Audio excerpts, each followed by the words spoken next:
নমস্কার বন্ধুরা, আশা করি সবাই ভীষণ ভালো আছো। আজকে আরও একটা নতুন রেসিপি নিয়ে চলে এসেছি। রেসিপিটা অনেকেরই জানা, আবার অনেকের অজানা। আজকে বানাবো ম্যাঙ্গো স্টিমড পনির। প্রথমেই পনিরটাকে জলে একটুখানি ফুটাতে দিয়ে দিয়েছি। জলটা 1 ফুট হয়ে গেলেই আমরা পনিরটাকে নামিয়ে নেব। পুরো রান্নাটাই ভাপে হবে, তাই বেশিক্ষণ সময় লাগে না, শুধু স্টিম হতে যেটুকু সময় লাগে আর কি। আর যেহেতু গরমের সিজন, তো আম পেয়েছিলাম, আম দিয়ে করছি।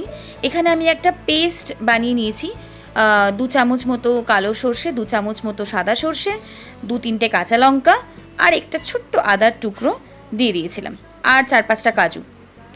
কাঁচা মিঠে আম যেটা হয়, আমি কাঁচা আম খুঁজেছিলাম, আমটা একটু পেকে গেছে।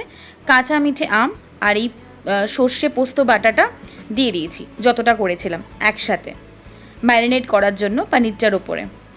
এরপরে আমরা দেবো একটুখানি কাসুন্দি দেবো 1.5 টেবিল স্পুন মতো দিলেই হবে টেস্ট অনুযায়ী। আর নুন আর হলুদ গুঁড়োটা 1 টিস্পুন মতো, 1 টেবিল স্পুনের একটু কম, আর নুন স্বাদ মতো দিয়ে সুন্দর করে নাড়াচাড়া করে নেবো। আর উপর থেকে দেব সর্ষের তেল 2 থেকে 2.5 টেবিল স্পুন, আর দেব 3 থেকে 4টে কাঁচা লঙ্কা।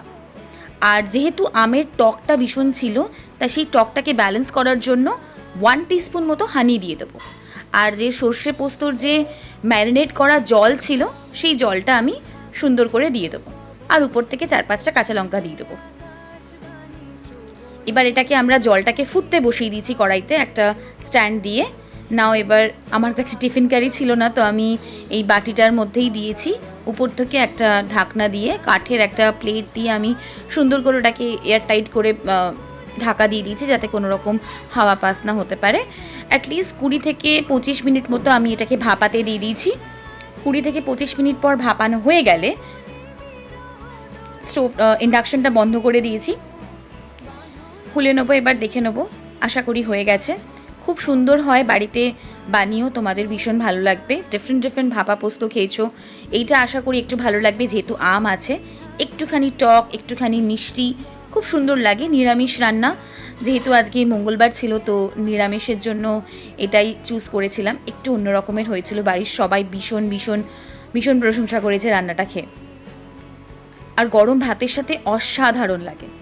তোমরা আমাকে ট্রাই করে জানিও কীরকম লাগে, তোমাদের কীরকম লাগছে। আমার ভীষণ ভালো লেগেছিল। আমি গরম ভাতের সাথে এটা দিয়ে সুন্দর করে মেখে খেয়েছিলাম। আমার তো ভীষণ ভালো লেগেছে, আশা করি তোমাদেরও ভালো লাগবে।